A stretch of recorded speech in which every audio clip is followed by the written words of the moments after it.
we've been following Paul through decades of his missionary journeys. Now it's been almost 3 years of waiting in a cell in Caesarea, the various trials he has had, but finally he is on his way to Rome, fulfilling the promise that God made to him back in chapter 23.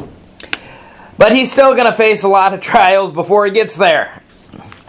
In fact, Luke here gives us more details of this trip to Rome than he does in most of the cities Paul visited during his missionary journeys. And he goes in, as Luke does, he goes into intricate detail in his map questing, telling us where they were and what happened and all that stuff. And people have compared his navigational records and the practices, and they say it fits perfectly with what the ancient situation was. So Luke is accurate. He knows what he's talking about. So we pick it up in verse 1. We're going to talk about faith in a storm tonight. And the first thing, all of our main points are going to be S's. So we begin with sailing. They're sailing along. Verse 1, when it was decided that we would sail for Italy, Paul and some of the other prisoners were handed over to a centurion named Julius, who belonged to the imperial regiment. So this is a guy from Rome. We boarded a ship from Andromedium, about to sail for ports across the coast of the province of Asia, and we put out to sea. And Aristarchus, the Macedonian from Thessalonica, was with us. All right, so you got Paul, and who is with Paul? The Esther and Lucan. Okay, so you have this Aristarchus, who is going to be with Paul through this whole trip. In fact, in one of the prison letters, Paul says, Aristarchus greets you, my fellow prisoner. So I don't know if he went as Paul's assistant or if he was actually a prisoner with Paul on this trip to Rome. Or maybe he volunteered to be a prisoner so he could go along. I don't know. Who else is with Paul? Luke. Yeah, us. We got the personal pronouns back. And so Luke is with Paul all through this trip as well. And the first thing we see is Paul making connections. He's with a bunch of other prisoners. What's the name of the centurion? Julius. It's always interesting when Roman officers are named. That tells us or hints that maybe this guy became a Christian. We don't know. But, we know his name. And he really honors Paul here. We read in verse 3. The next day we landed at Sidon, and Julius, in kindness to Paul, allowed him to go to his friends so they might provide for his needs. Now wait a second, you don't do that with prisoners, do you? Let him go ashore to visit friends? So they must have had some kind of relationship, probably to the point of he was guarding him while he was a prisoner back in Caesarea. That's the only thing I can think of that would build this relationship. And so he allows Paul to go ashore. These people were probably people that he had persecuted back in his days as Saul of Tarsus. Now he gets a chance to go and visit with them, and they could take care of his needs. Here's our map.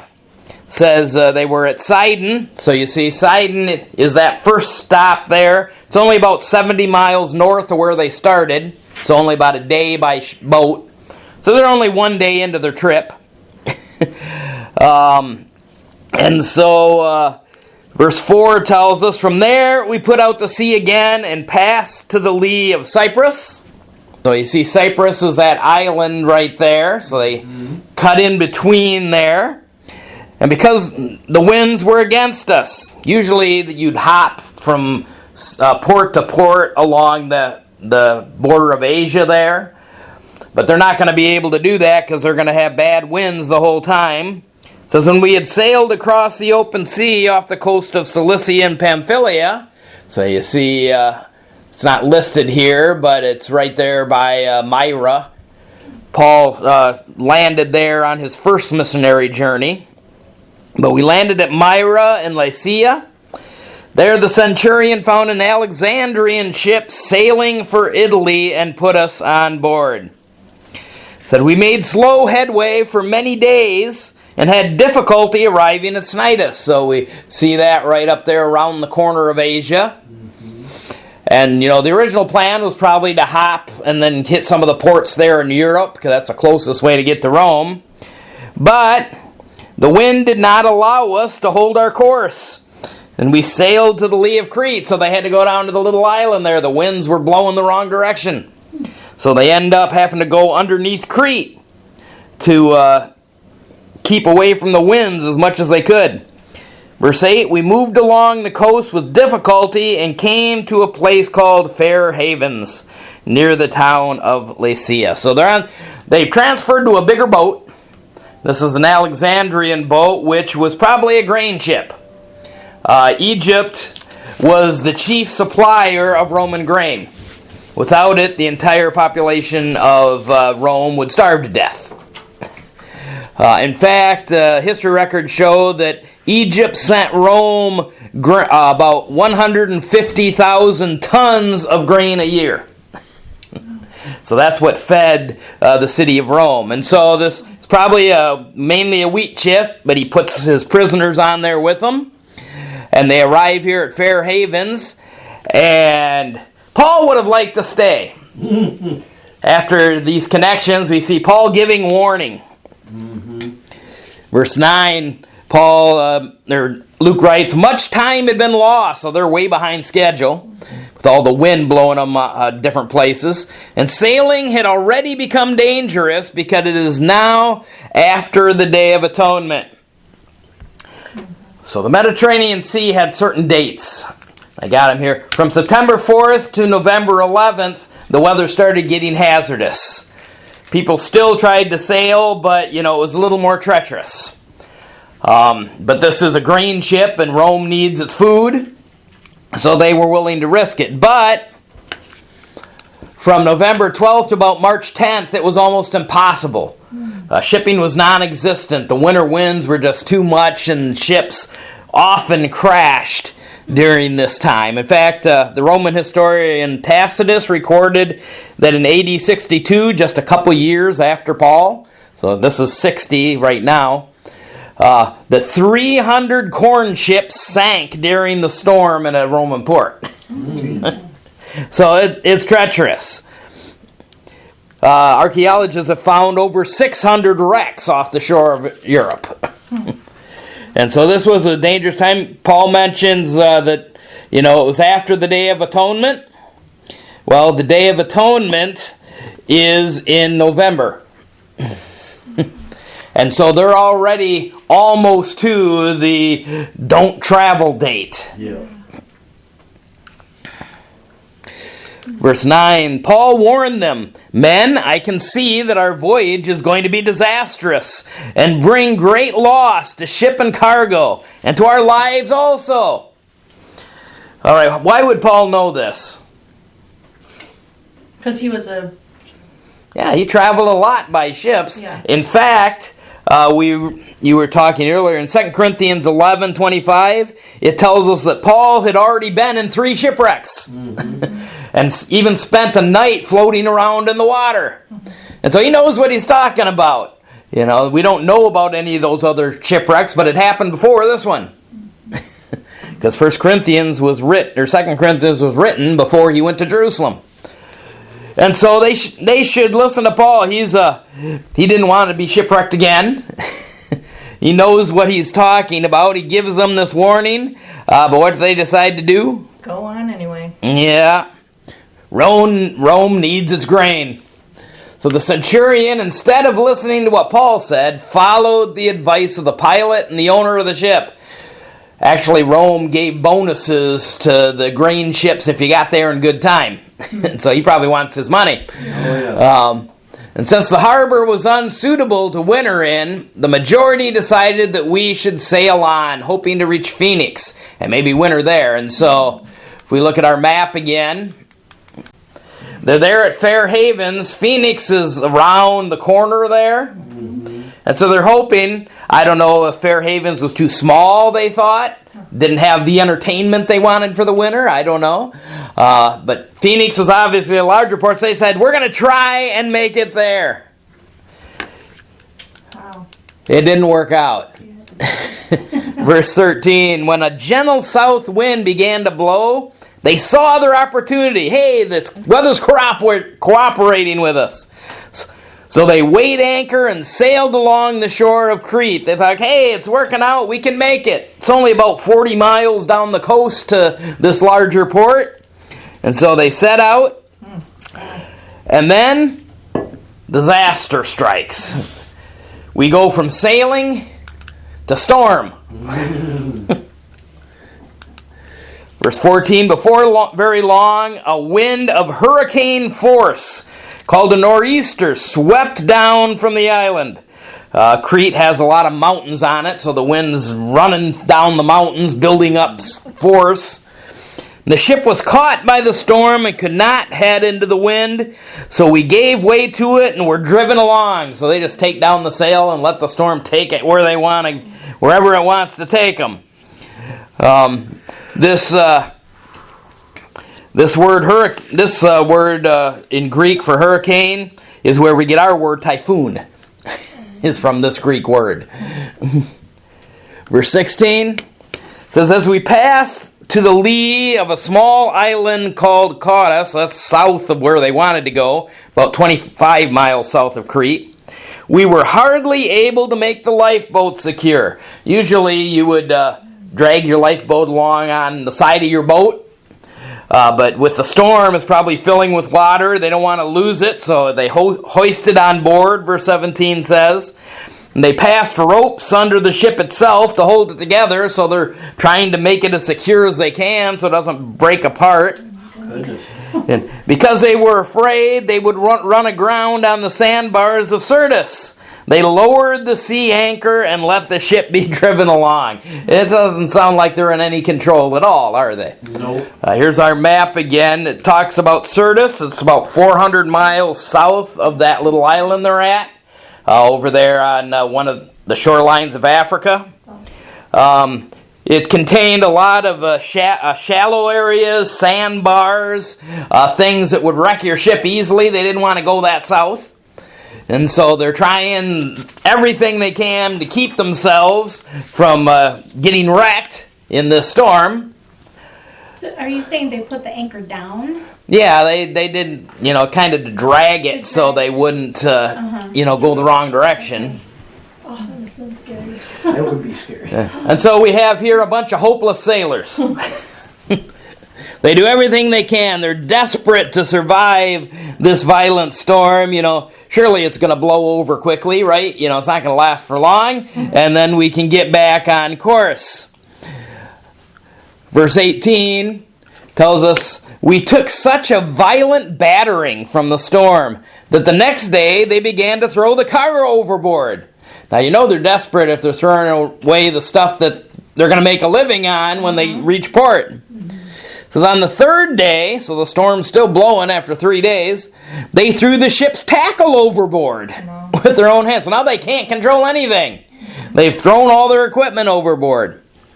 Verse 20, and when neither sun nor stars appeared for many days, and the storm continued raging, we finally gave up all hope of being saved. These sailors are hopeless. They figure they're completely lost. They're throwing over everything they can to lighten the boat so the storm doesn't destroy them. And so it's lasted for, a long time here. Ever been in a storm that lasted 3 to 4 days? Yeah, this is a terrible situation. But while the sailors are hopeless, the Apostle Paul is heartened. We have a heartened apostle. It says after they had gone a long time without food, so they're so scared they're not even eating. Well, they threw it all overboard, right? No, they didn't throw everything because they're going to still have the grain here in a minute. Oh, right.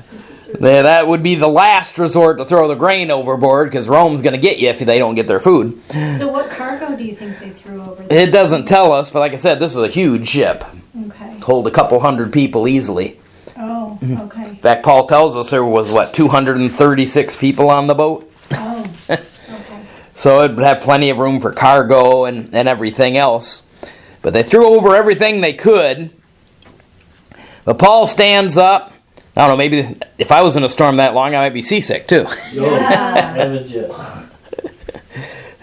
Paul stood up before them and said, "Men, you should have taken my advice and not sail from Crete. I told you so. Then you would have spared yourselves this damage and loss." Yeah, it sounds like an "I told you so," doesn't it? Yeah. And it kind of is, but I think it's more of an encouragement. You know, he's saying, if you would have listened to me before, we wouldn't be in this. So listen to me now. Encourage. You know, you need to do what I'm telling you to do now. And what does he tell them to do? Take courage. Verse 32, he says, "But now I urge you to keep up your courage, because not one of you will be lost. Only the ship will be destroyed. Last night an angel of the God to whom I belong and whom I serve stood before me and said, 'Do not be afraid, Paul. You must stand trial before Caesar. And God has graciously given you the lives of all who sail with you.'" And so Paul's telling them, take heart, have courage. God has told me that none of us are going to die. What gave Paul this courage? In spite of the hopeless situation. Well, Paul tells us here what gave him courage, and this is our major connection for tonight. The first thing, what does Paul say? Being in God's Plan. He's got to Yeah. appear before Caesar. Last night, the angel of the God, I serve. yeah, so he was in God's presence, wasn't he? Mm. God sent that angel to encourage him, and so he knew being in God's presence that he could take courage and encourage them as well. And when we have our storms, that's the first thing we need to remember, don't we? God's there with us. You know, we are in his presence, and he is not going to abandon us in those times. He will walk beside us. And then I love the way Paul phrases this, the God whom I belong. Paul knew he belonged to God's people. He was God's child, and so he had nothing to fear. And then what did he say? The God to whom I belong, and Do not Whom be I afraid. the God I serve. So Paul knew he was busy about God's plan. He was right where God wanted him. You know, God had promised you're going to get to Rome. He was on a boat heading there. Yeah, there's some complications here in the mix. But he knew he was in God's plan, and so he could take courage.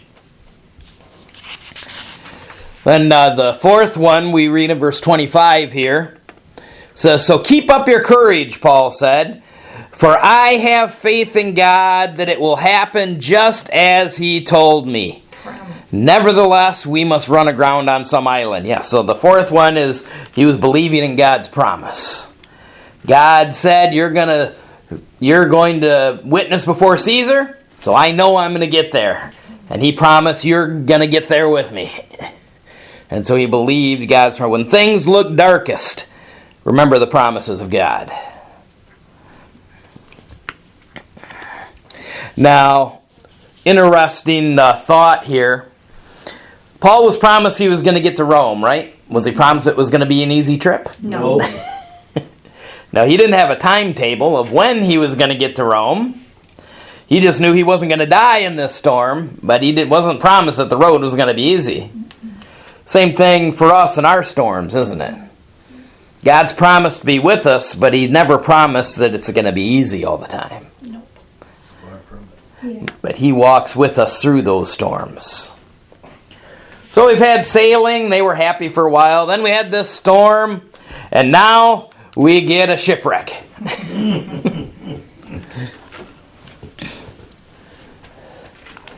Verse 27. On the 14th night, we were still being driven across the Adriatic Sea. So 2 weeks of storm here. And when about midnight, the sailors sensed they were approaching land. These guys, this is their career. They know, they had this feeling, it's getting shallower. They took soundings and found that the water was 120 feet deep. Short time later, they took more soundings and found that it was only 90 feet deep. 29, fearing that we would be dashed against the rocks, they dropped 4 anchors from the stern and prayed for daylight. I love that expression. They dropped the anchors and prayed for daylight. Please. They haven't seen it in 2 weeks. Wow. So we get some human effort here. What they had to do. Paul's encouragement had a positive effect on these guys. Instead of sitting around in despair, they're now working to try and save themselves. But verse 30 tells us, in an attempt to escape from the ship, the sailors let the lifeboat down into the sea, pretending they were going to lower some anchors from the bow. So these guys didn't trust God's promise that Paul told them about. They're like, we're going to escape on our own and get out of here. Paul said to the centurion and the soldiers, unless these men stay with the ship, you cannot be saved. You notice something about Paul's statement there? You. Yeah, you cannot be saved. I still will be, but you won't make it. Right. So the soldiers cut the ropes that held the lifeboat and let it drift away. Why do you think Paul knows they need these sailors? It's just conjecture. It doesn't tell us, but I think they're probably the only one that know what they're doing. Yeah. I mean, they're the only ones who can control the ship enough so it doesn't break up too early. And so, we need these guys, and they're trying to sneak out on us. But in any case, the soldiers now listen to Paul and let the lifeboat drift away.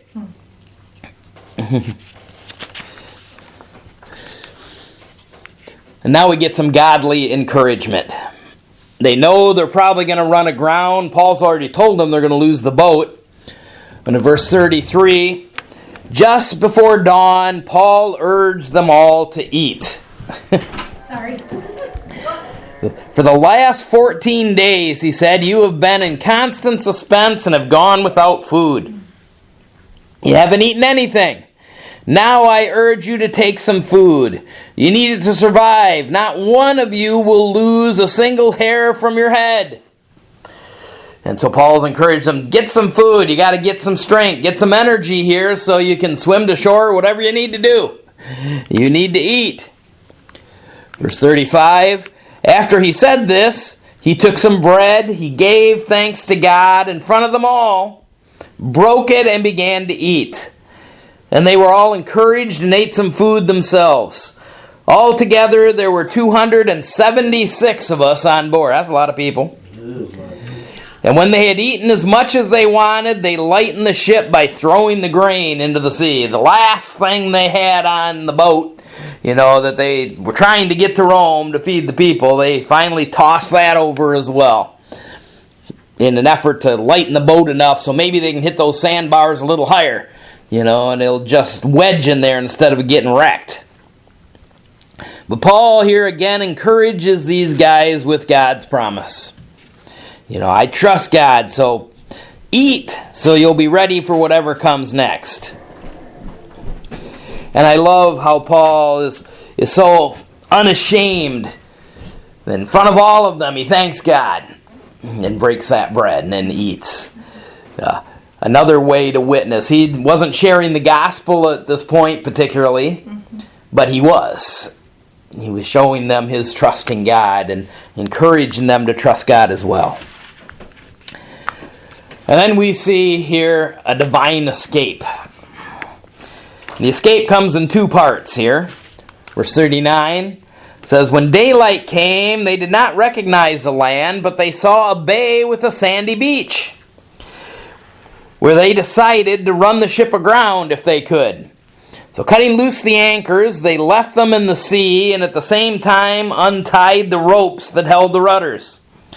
And they hoisted the foresail to the wind and made for the beach. But the ship struck a sandbar and ran aground, and the bow stuck fast and would not move, and the stern was broken to pieces by the pounding of the surf. And so, just as God had said, the ship is getting destroyed. It's getting knocked to pieces. And here is God's first rescue for Paul. Verse 42, the soldiers planned to kill the prisoners to prevent any of them from swimming away and escaping. Probably standard procedure, because according to Roman law, if you were guarding a prisoner and the prisoner got away, you took his place. Yeah. You got the penalty that was supposed to go to him. And so they don't want these prisoners getting away. They want to spare their own lives. And so they're going to kill all the prisoners. But the centurion wanted to spare Paul's life and kept them from carrying out their plan.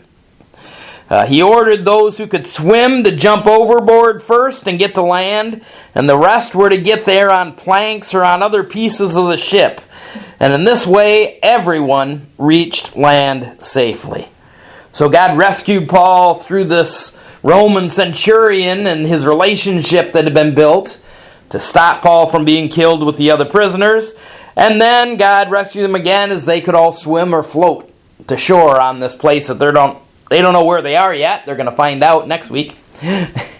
But so God rescued Paul and everyone on the ship. All 276 of them survive. How many shipwrecks do you know that everybody survives? Zero. Doesn't happen, does it? But here, God, because of Paul and his witness, saved all of them.